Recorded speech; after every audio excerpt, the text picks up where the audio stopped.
ಪ್ರಿಯರಾದವರೇ, ಯೇಸುಕ್ರಿಸ್ತನ ನಾಮದಲ್ಲಿ ನಾನು ನಿಮ್ಮನ್ನು ವಂದಿಸುತ್ತೇನೆ. ಇಂದು ಹೇಗಿದ್ದೀರಾ? ಚೆನ್ನಾಗಿದ್ದೀರಾ? ಸಂತೋಷವಾಗಿ ಇದ್ದೀರಾ? ಕರ್ತನಲ್ಲಿ ಸಂತೋಷವಾಗಿರಿ, ಆತನು ಇದ್ದಾನಲ್ಲ, ನೋಡಿಕೊಳ್ಳುತ್ತಾನ. ಇಂದು ನಿಮಗೆ ಏನು ಸಮಸ್ಯೆ? ಏನೋ ಒಂದು ಕೊರತೆ ಬಂದಿತ್ತಾ? ಇದಕ್ಕೇನು ಮಾಡುವುದು, ಅದಕ್ಕೇನು ಮಾಡುವುದು, ಮಕ್ಕಳ ವಿಷಯಕ್ಕೆ ಏನು ಮಾಡುವುದು, ವಿವಾಹ ಕಾರ್ಯಕ್ಕೆ ಏನು ಮಾಡುವುದು, ಬಿಸ್ನೆಸ್ಗೆ ಏನು ಮಾಡುವುದು, ಸೇವೆಗೆ ಏನು ಮಾಡುವುದು, ಏನೋ ಒಂದು ಅವಶ್ಯಕತೆ ನಿಮ್ಮನ್ನು ಬಾಧಿಸುವಂಥ ವಿಷಯ, ಒಂದು ಕಾರ್ಯ ನಿಮ್ಮನ್ನು ದುಃಖಪಡಿಸುತ್ತಾ ಇದೆಯಾ? ನಿಮಗೆ ದೇವರು ಇದ್ದಾರಲ್ಲ, ಆತನು ಏನು ಮಾಡುತ್ತಾನೆ ಎಂದು ಅಂದುಕೊಳ್ಳುತ್ತೀರಾ? ಕೀರ್ತನೆಗಳು 34:10 ವಾಕ್ಯದಲ್ಲಿ ಒಬ್ಬ ಭಕ್ತನೊಂದು ಸುಂದರವಾದ ಕಾರ್ಯವನ್ನು ಹೇಳಿದ್ದಾನೆ. ಯೆಹೋವನ ಸನ್ನಿಧಿಯಲ್ಲಿ ಬೇಡಿಕೊಳ್ಳುವವರಿಗೆ ಯಾವ ಮೇಲಿಗೂ ಕಡಿಮೆ ಇಲ್ಲ. ನೀವು ದೇವರ ಮುಂದೆ ಬೇಡಿಕೊಳ್ಳುತ್ತಿದ್ದೀರಾ, ಕೊರತೆ ಬರುವುದಿಲ್ಲ, ಯಾವುದಕ್ಕೂ ಕೊರತೆ ಬರುವುದಿಲ್ಲ. ದೇವರು ಮಾತು ಕೊಟ್ಟಿದ್ದಾರಲ್ಲ, ಪ್ರಾಯದ ಸಿಂಹಗಳಾದರೋ ಹೊಟ್ಟೆಗಿಲ್ಲದೆ ಹಸಿದಾವು. ಸಿಂಹ ಕಾಡಿನ ರಾಜ ಅಲ್ಲವ? ಸಿಂಹ ಗರ್ಜಿಸಿದರೆ ಎಲ್ಲ ಪ್ರಾಣಿಗಳು ನಡುಗುತ್ತವೆ, ಅದು ಗಂಭೀರವಾಗಿ ನಡೆದುಕೊಂಡು ಬರುತ್ತದೆ. ಅದರ ಮರಿಗಳು, ಸಿಂಹದ ಮರಿಗಳು ಏನು ಹೇಳುತ್ತವೆ? ನಾನು ಸಿಂಹದ ಮರಿ, ನಾನು ರಾಜನ ಮಗು ಎಂಬುದಾಗಿ ಹೇಳುತ್ತದಲ್ವ? ಆ ಸಿಂಹದ ಮರಿಗಳು ಗಂಭೀರವಾಗಿ ನಡೆಯುತ್ತವೆ. ಅದಕ್ಕೆ ಆಹಾರ ಬೇಕು ಅಂದರೆ ಏನ್ ಮಾಡುತ್ತದೆ?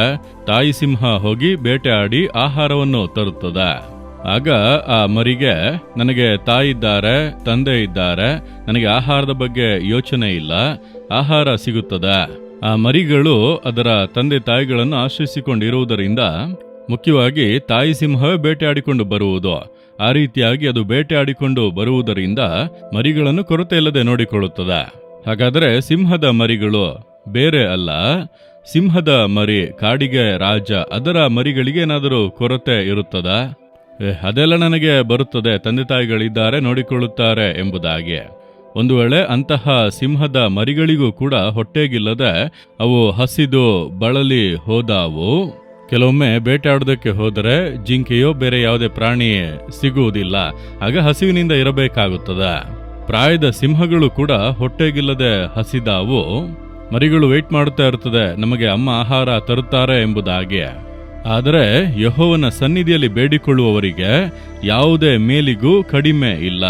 ದೇವರು ನಿಮ್ಮನ್ನು ನೋಡಿಯೇ ಹೇಳುತ್ತಾರೆ, ನನ್ನ ಮಗನೇ, ಮಗಳೇ, ನಿನಗೆ ಹೇಗೆ ಕೊರತೆ ಬರಲು ಸಾಧ್ಯ? ಭೂಮಿ ಆಕಾಶಗಳನ್ನು ಉಂಟು ಮಾಡಿದ ದೇವರು ನಾನ್ ತಾನೇ ನಿನಗೆ ಎಲ್ಲವೂ. ನಿನಗಾಗಿ ಜೀವವನ್ನೇ ಕೊಟ್ಟೆ, ರಕ್ತವನ್ನೇ ಸುರಿಸಿದ, ನಿನಗಾಗಿ ನನ್ನ ಕೈ ಕಾಲುಗಳಲ್ಲಿ ವಾಸುಂಡೆಗಳನ್ನು ವಹಿಸಿದ್ದೇನೆ, ನನ್ನ ಮಗುವಾಗಿ ಬದಲಾಯಿಸಿದ್ದೇನೆ. ಹೇಗೆ ನಿನಗೆ ಕೊರತೆಗಳು ಬರುತ್ತವೆ? ಅದರ ಕೊರತೆಗಳಿದೆ ಅಲ್ಲ, ಸಾಲ ಸಮಸ್ಯೆ ಪೀಡಿಸುತ್ತಾ ಇದೆ, ಹಣದ ಅವಶ್ಯಕತೆಗಳು ಇದೆ, ಈ ರೀತಿ ಅವಶ್ಯಕತೆಗಳ ಕಾರ್ಯಗಳು ಇದೆ, ಈ ಕೊರತೆಗಳೆಲ್ಲ ಇದೆಯಲ್ಲ ಅನ್ನುತ್ತೀರಾ? ದೇವರು ಏನ್ ಹೇಳುತ್ತಿದ್ದಾರೆ? ನನ್ನ ಮಕ್ಕಳಿಗೆ ಕೊರತೆ ಇರುವುದಿಲ್ಲ ಎಂದು ಹೇಳುತ್ತಿಲ್ಲ, ಯೆಹೋವನ ಸನ್ನಿಧಿಯಲ್ಲಿ ಬೇಡಿಕೊಳ್ಳುವವರಿಗೆ. ನೀವು ಬೇಡಿಕೊಳ್ಳುತ್ತಾ ಇದ್ದೀರಾ? ನೀವು ಬೇಡಿಕೊಂಡರೆ ತಾನೇ ಕೊರತೆ ಇಲ್ಲದೆ ನಡೆಸಲು ಸಾಧ್ಯ. ನೀವು ಬೇಡಿಕೊಂಡರೆ ತಾನೇ ಆತನ ಕೊರತೆಗಳನ್ನು ನೀಗಿಸಬಹುದು. ನೀವು ಬೇಡಿಕೊಳ್ಳದೆ, ದೇವರನ್ನು ಹುಡುಕದೆ, ನನ್ನ ದೇವರ ಮಗು ಎಂಬುದಾಗಿ ಹೇಳಿಕೊಂಡು ದೇವರನ್ನು ಹುಡುಕುವುದೇ ಇಲ್ಲ, ಮತ್ತೆ ಹೇಗೆ ನಿಮ್ಮ ಜೀವಿತದಲ್ಲಿ ಪರಿಪೂರ್ಣತೆ ಬರುತ್ತದೆ? ಹಾಗಾಗಿ ನೀವು ದೇವರನ್ನು ಹುಡುಕಬೇಕು. ದೇವರನ್ನು ಹುಡುಕುವುದು ಅಂದರೆ ಏನು? ದೇವರು ಹೇಳುತ್ತಾರೆ, ಮುಂಜಾನೆಯಲ್ಲಿ ನನ್ನನ್ನು ಹುಡುಕುವವರು ನನ್ನನ್ನು ಕಂಡುಕೊಳ್ಳುವರು. ಅಂದರೆ ಏನರ್ಥ? ಮುಂಜಾನೆಯೇ ಎದ್ದು ದೇವರನ್ನು ಹುಡುಕಬೇಕು. ಈಗ ತಾಯಿ ಕಿಚನ್ನಲ್ಲಿ ಕೆಲಸ ಮಾಡುತ್ತಾರೆ, ಮಗುವಿಗೆ 1 ವರ್ಷ ಅಂದುಕೊಳ್ಳಿ, ಅದು ಬೆಡ್ರೂಮ್ನಲ್ಲಿ ಮಲಗಿಕೊಂಡಿದೆ. ಮಗುವಿಗೆ ಎಚ್ಚರವಾದ ಕೂಡಲೇ ಅದು ಯಾರನ್ನು ಹುಡುಕುತ್ತದೆ? ಮಗು ಎಚ್ಚರವಾದ ಕೂಡಲೇ ಯಾರನ್ನು ಹುಡುಕುತ್ತದೆ? ಹಾಗೆ ಅಮ್ಮ ಎಲ್ಲಿ ಎಂಬುದಾಗಿ ಹುಡುಕುತ್ತದೆ. ಮನೆಯಲ್ಲಿ ಬೇರೆ ಯಾರಿದ್ದರೂ ಕೂಡ ಹಾಗೆ ನೋಡಿ, ಹಾಗೆ ನಕ್ಕು ನಂತರ ಅಮ್ಮನನ್ನೇ ಹುಡುಕುತ್ತದೆ. ಹುಡುಕಿ ಎಲ್ಲ ರೂಮ್ಗಳು, ಕಿಚನ್ ಎಲ್ಲ ಕಡೆ ಹೋಗುತ್ತದೆ. ಹೋಗಿ ಅಮ್ಮನನ್ನು ಕಂಡ ಕೂಡಲೇ ಮುಖ ಅರಳುತ್ತದೆ, ಹೌದಲ್ಲ? ನೀವು ಬೇಕಾದರೆ ನೋಡಿರಿ, ಆ ಮಗುವಿನ ಮುಖ ಹಾಗೆ ಅರಳುತ್ತದೆ, ಕೈ ಕಾಲುಗಳನ್ನೆಲ್ಲ ಅಲುಗಾಡಿಸಿ ಸಂತೋಷವಾಗಿ ಇರುತ್ತದೆ. ಅಂದ್ರೆ ಆ ಮಗು ಎದ್ದ ಕೂಡಲೇ ಆ ತಾಯಿ ಆ ಮನೆಯಲ್ಲೇ ಇರುತ್ತಾರೆ, ಅಮ್ಮ ತಾನೇ ಇರುತ್ತಾರೆ ಅನ್ನುವುದಿಲ್ಲ, ಆ ಮುಖವನ್ನು ಹುಡುಕುತ್ತದೆ. ತಾಯಿಯ ಮುಖವನ್ನು ನೋಡಬೇಕು ಎಂಬುದಾಗಿ. ಯೇಸು ನಮ್ಮೊಂದಿಗೆ ಇದ್ದಾನೆ, ನಾವಾತನ ಮಕ್ಕಳೇ, ನಮ್ಮೊಂದಿಗೆ ಆತನು ವಾಸ ಮಾಡುತ್ತಾನೆ. ಆದರೆ ಮುಂಜಾನೆ ಆತನನ್ನು ಹುಡುಕಬೇಕಲ್ಲ, ಮುಂಜಾನೆ ಎದ್ದು ಆತನನ್ನು ಹುಡುಕಬೇಕು, ಆತನ ಮುಖವನ್ನು ನೋಡಬೇಕು, ಆತನ ಸ್ವರ ಕೇಳಬೇಕು. ಸತ್ಯವೇದ ವಾಕ್ಯಗಳನ್ನು ಧ್ಯಾನಿಸುವಾಗ ಆ ವಾಕ್ಯಗಳ ಮೂಲಕ ನಾವು ದೇವರ ಹತ್ತಿರಕ್ಕೆ ಬರಬಹುದು. ಆ ವಾಕ್ಯಗಳ ಮೂಲಕ ದೇವರು ನಮ್ಮೊಟ್ಟಿಗೆ ಮಾತನಾಡಬಹುದು. ನಾವು ಕಾದಿದ್ದು ಹಾಗೆ ಪ್ರಾರ್ಥಿಸುವಾಗ, ಆತನನ್ನು ಸ್ತುತಿಸುವಾಗ ಆತನ ಪ್ರಸನ್ನತೆ ನಮ್ಮನ್ನು ತುಂಬಿಕೊಳ್ಳುತ್ತದೆ. ಆಗ ಆತನನ್ನು ನೋಡಬಹುದು. ನಮ್ಮ ಆತ್ಮಿಕ ಕಣ್ಣುಗಳಿಂದ ಆತನನ್ನು ದೃಷ್ಟಿಸಬಹುದು. ನಮ್ಮ ಆತ್ಮದಲ್ಲಿ ಆತನ ಪ್ರಸನ್ನತೆಯನ್ನು ಅನುಭವಿಸಬಹುದು. ಹಾಗಾದರೆ ಈ ಅನುಭವಗಳು ನಮಗೆ ಅವಶ್ಯ ಅಲ್ಲವಾ?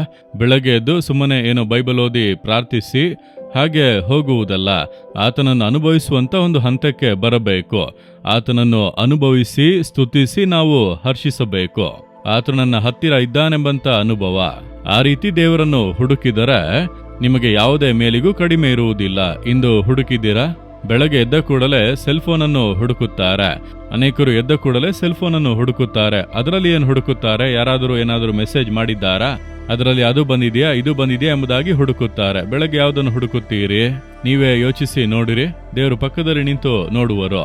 ಇವನಿಗಾಗಿ ಇವಳಿಗಾಗಿ ನನ್ನ ಜೀವವನ್ನೇ ಕೊಟ್ಟು ಮಗುವಾಗಿ ಮಾಡಿದರೆ ಮುಂಜಾನೆ ಎದ್ದು ನನ್ನ ಮುಖವನ್ನು ಹುಡುಕದೆ ಸೆಲ್ಫೋನ್ ಅನ್ನು ಹುಡುಕುತ್ತಾನೆ. ಅದರಲ್ಲಿ ಇನ್ನೇನೋ ಹುಡುಕುತ್ತಾನೆ, ಇನ್ನೇನೋ ಹುಡುಕುತ್ತಾಳೆಂಬುದಾಗಿ ಹೇಳುತ್ತಾರಲ್ಲ, ಅದು ದೇವರನ್ನು ಎಷ್ಟು ದುಃಖ ಪಡಿಸುತ್ತದೆ ಯೋಚಿಸಿರಿ.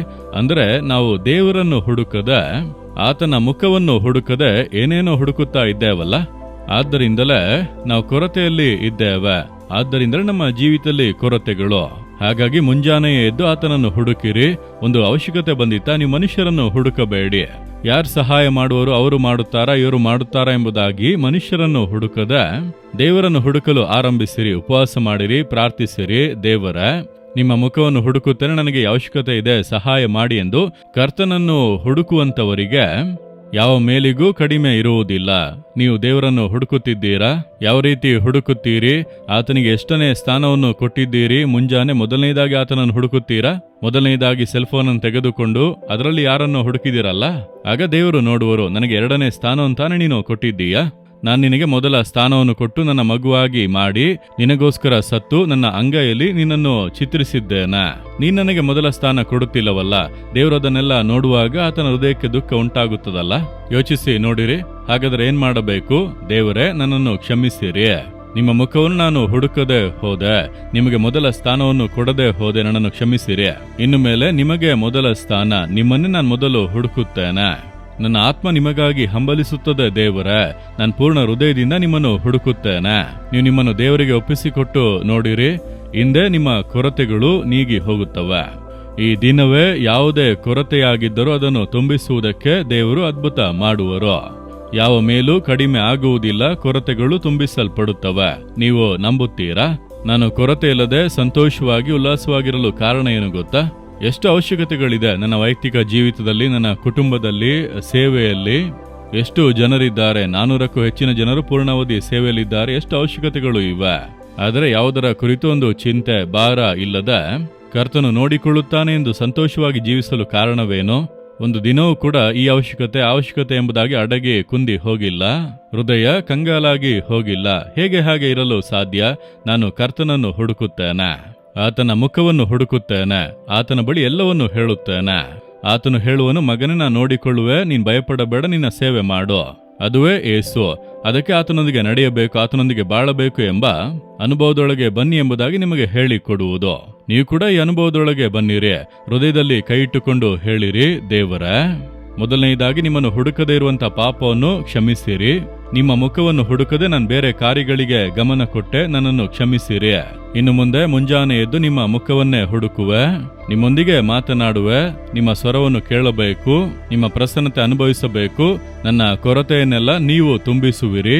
ನನಗೆ ಸಂತೋಷ ದೇವರೇ, ನಿಮ್ಮ ಪ್ರಸನ್ನತೆ ಯಾವಾಗಲೂ ಸಂಗಡ ಇರಲಿ. ಯೇಸುವಿನ ನಾಮದಲ್ಲಿ ಆಮೇನ್, ಆಮೇನ್.